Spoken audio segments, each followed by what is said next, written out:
ಮುಂದಿನ ರಾಶಿ ಕರ್ಕಾಟಕ ರಾಶಿ.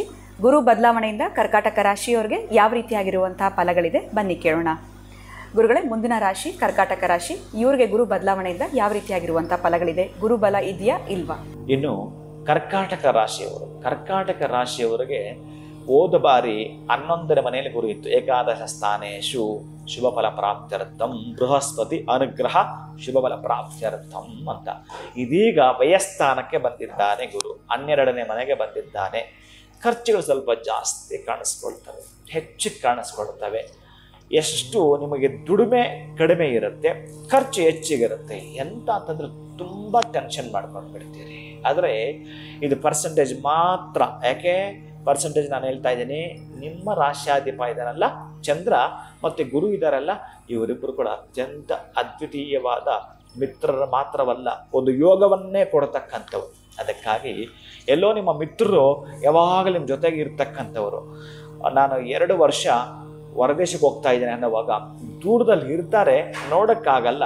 ಆದರೆ ಏನಾದರೂ ಸಹಾಯಗಳು ಬೇಕು ಅಂತಂದರೆ ಮಾಡಿಕೊಳ್ಳಲಿಕ್ಕೆ ಸಾಧ್ಯವಿದೆ. ಹಾಗಾಗಿ ನಿಮ್ಮ ಆಪ್ತ ಮಿತ್ರರು ಯಾರು, ನಿಮ್ಮ ಕುಟುಂಬದವರು ಯಾರು, ನಿಮ್ಮ ನೆರೆಹೊರೆಯವರು ಯಾರು, ನಿಮಗೆ ಅಕ್ಕಪಕ್ಕದವರು ಎಷ್ಟರ ಮಟ್ಟಿಗೆ ಹಾಕ್ತಾ ಇದ್ದಾರೆ, ಇದನ್ನೆಲ್ಲ ಒಮ್ಮೆ ನಿಮಗೆ ತೋರಿಸಿಕೊಡುತ್ತಾರೆ. ಅತಿ ಬುದ್ಧಿವಂತರು ಯಾರು, ನಿಮಗೆ ನಾಜೂಕಾಗಿ ಕೆಲಸ ಮಾಡಿಕೊಡ್ತಕ್ಕಂತಹ ಹೃದಯವಂತಿಗೆ ಇರತಕ್ಕಂಥ ಸ್ನೇಹಿತರಾದ ಯಾರು, ಇವೆಲ್ಲವೂ ಕೂಡ ಈ ವರ್ಷ ನಿಮಗೆ ಗೊತ್ತಾಗುತ್ತೆ. ಆದರೆ ಖರ್ಚಿನ ಕಡೆ ಸ್ವಲ್ಪ ನಿಗಾ ವಹಿಸಬೇಕು, ನೀವು ಗಮನ ಹರಿಸಬೇಕು. ನೀವು ಇಷ್ಟು ಬಿಟ್ಟರೆ ಇನ್ನೇನು ಹೆಚ್ಚಿಗೆ ತಲೆ ಕೆಡಿಸಿಕೊಳ್ಳಬೇಡಿ.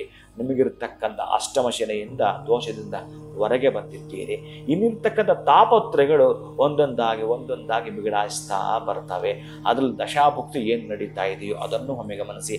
ಯಾರೋ ಒಬ್ಬರು ಹೇಳಿಬಿಡ್ತಾರೆ ನಿಮ್ಮ ಗುರುಬಲ ಇಲ್ಲ, ತುಂಬ ಖರ್ಚಾಗ್ತಕ್ಕಂಥ, ತುಂಬ ತೊಂದರೆ ಸಿಕ್ಕಾಕೊಂಡ್ಬಿಡ್ತೀರಿ ಅಂತ ಒಂದನ್ನೆಲ್ಲೋ ನೀವು ಈ ತಮ್ಮನೇಲಿ ನೋಡಿಬಿಟ್ಟು ಭಯ ಪಡೋದಲ್ಲ. ಅಲ್ಲವೇ ಎಲ್ಲ ಒಮ್ಮೆ ನಿಮ್ಮ ಜಾತಕವನ್ನು, ನಿಮ್ಮ ರಿಪೋರ್ಟನ್ನು ನೀವು ಗಮನಿಸಬೇಕಲ್ವಾ? ಅದು ಬಿಟ್ಟು ಇನ್ಯಾರ್ದೋ. ಯಾಕಂದರೆ ಪ್ರತಿಯೊಬ್ಬರದ್ದು ಕೂಡ ಬೇರೆ ಬೇರೆ ರೀತಿಯಲ್ಲಿ ಇರುತ್ತೆ. ಪ್ರತಿಯೊಬ್ಬರದ್ದು ಕೂಡ ಎಷ್ಟು ಲಾಟ್ ಆಫ್ ಡಿಫರೆನ್ಸ್ ಇರುತ್ತೆ ಜಾತಕಗಳಲ್ಲಿ. ಅದಕ್ಕಾಗಿ ನಾನು ಇಷ್ಟೇ ಹೇಳುತ್ತೇನೆ, ನಿಮಗೆ ಗುರುಬಲ ಇಲ್ಲ ನಿಜ, ಗುರುವಿನ ಫಲ ಇದ್ದೇ ಇರುತ್ತೆ. ಒಬ್ಬ ಗುರುವಿಗೆ ನಾವು ಶರಣರಾದಾಗ ಅದಕ್ಕೆ ಬೇಕಾಗಿರ್ತಕ್ಕಂಥ ಫಲಗಳನ್ನು ನಾವು ಪಡೆದುಕೊಳ್ಳಲಿಕ್ಕೆ ಸಾಧ್ಯವಿದೆ.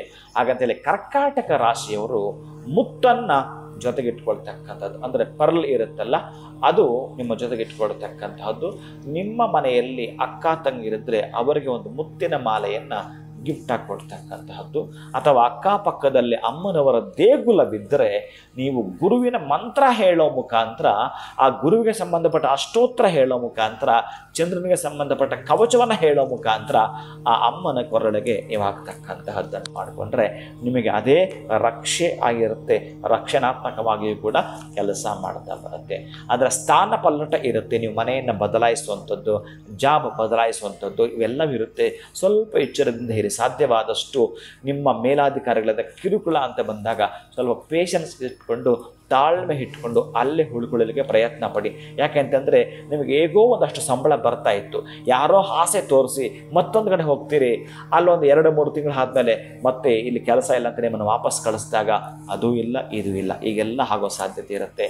ಅದಕ್ಕಾಗಿ ಸ್ವಲ್ಪ ಎಚ್ಚರ ಹೇಳ್ತೀನಿ. ಮೊದಲೇ ಈ ಸ್ಯಾಲ್ರಿಗೆ ಸ್ವಲ್ಪ ಅಷ್ಟು ಹೊಂದಿಕೊಂಡಿದ್ದೀರಿ, ಈಗ ಮಾಡ್ತಾ ಇರೋವಂಥ ಜಾಬಲ್ಲಿ ಒಂದಷ್ಟು ಹಣ ಬರ್ತಾ ಇದೆ, ಇನ್ನಷ್ಟು ಆಸೆ ಪಟ್ಟು ಮತ್ತೊಂದು ಕಡೆ ಹೋಗಿ ಒಂದು 2-3 ತಿಂಗಳು ಖುಷಿ ಪಡ್ತೀರಿ, ಆ ನಂತರ ಬೇಸರ ಆಗುವ ಸಾಧ್ಯತೆ ಕೂಡ ಇರುತ್ತೆ. ಪ್ರೀತಿಯ ಬಂಧುಗಳೇ, ಅಲ್ಲಿ ಕೂಡ ನೀವು ಅದನ್ನು ಮಾಡಿಕೊಳ್ಳಲೇಬೇಕು. ನಾನು ಸಕ್ಸಸ್ ಅಲ್ಲಿ ಆಗಲೇಬೇಕು ಅಂತಂದರೆ ಈಗಷ್ಟೇ ನಾನು ಹೇಳಿರ್ತಕ್ಕಂತಹ ಮುತ್ತಿನ ಮಾಲೆಯನ್ನು ಆ ದೇವಿ ಕೊಡುವಂಥದ್ದು, ಅಕ್ಕ ತಂಗರಿಗೆ ಕೊಡೋ ಮುಖಾಂತರ ನೀವು ಗುರುವಿನ ಮತ್ತು ಚಂದ್ರನ ಕೃಪೆಗೆ ಒಳಗಾಗೋದು. ಮತ್ತು ಹೇಳ್ತಿದ್ದೇನೆ, ಅಷ್ಟೋತ್ತರ ಮತ್ತು ಕವಚವನ್ನು ಹೇಳಿಕೊಳ್ಳುತ್ತಾ ಗುರುವಿನ ಅತ್ಯಂತ ಫಲವನ್ನು ಈ ಒಂದು ಕರ್ಕಾಟಕ ರಾಶಿಯಾದ ತಾವು ಪಡೆದುಕೊಳ್ತೀವಿ. ಸಾಕಷ್ಟು ಉಪಯುಕ್ತವಾಗಿರುವಂತಹ ವಿಚಾರಗಳನ್ನು ಇವತ್ತಿನ ಕಾರ್ಯಕ್ರಮದಲ್ಲಿ ತಿಳಿಸ್ಕೊಟ್ರಿ. ಧನ್ಯವಾದಗಳು. ಹರೇ ಶ್ರೀನಿವಾಸ. ಶುಭಂಭೂಯಾತ್. ಫಲಿತಾಗಲಿ. ಗುರುಗಳು ತಿಳಿಸಿದ ಹಾಗೆ ಕರ್ಕಾಟಕ ರಾಶಿಯವರಿಗೆ 12ನೇ ಮನೆಗೆ ಗುರು ಬರ್ತಾ ಇದೆ. ಈ ವರ್ಷ ಸಂಪೂರ್ಣವಾಗಿ ಸಾಕಷ್ಟು ಖರ್ಚುಗಳನ್ನು ನೀವು ನೋಡ್ತೀರಾ ಅನ್ನೋದ್ರ ಬಗ್ಗೆ ಗುರುಗಳು ತಿಳಿಸ್ಕೊಟ್ರು. ಜೊತೆಗೆ ನಿಮ್ಮ ಒಂದು ಜಾತಕವನ್ನು ಕೂಡ ನೀವು ನೋಡ್ಕೊಳ್ಬೇಕಾಗತ್ತೆ. ಜಾತಕದಲ್ಲಿ ತಮಗೆ ಗ್ರಹಗಳೆಲ್ಲವೂ ಕೂಡ ಉತ್ತಮವಾಗಿತ್ತು ಅಂತಂದರೆ ಆದಷ್ಟು ನೀವು ಯೋಚನೆ ಮಾಡುವಂಥದ್ದು, ಟೆನ್ಷನ್ಗೆ ಒಳಗಾಗುವಂಥದ್ದು ಬೇಡ. ನಿಮ್ಮ ಆಪ್ತ ಮಿತ್ರರಿಂದ ಕೂಡ ನಿಮಗೆ ಸಹಾಯ ಆಗುವಂಥ ಚಾನ್ಸಸ್ ಇರುತ್ತೆ. ಇನ್ನು ಅಮ್ಮನವರಿಗೆ ನೀವು ಮುತ್ತನ್ನು ಧಾರಣೆ ಮಾಡೋದ್ರಿಂದ ಕೂಡ ನಿಮಗೆ ಸಾಕಷ್ಟು ಪರಿಹಾರ ಸಿಗುತ್ತೆ ಅಂತ ಗುರುಗಳು ತಿಳಿಸ್ಕೊಟ್ಟಿದ್ದಾರೆ. ಈ ಪರಿಹಾರನ ನೀವು ಮಾಡ್ಕೊಳ್ಬಹುದು. ನಮಸ್ಕಾರ.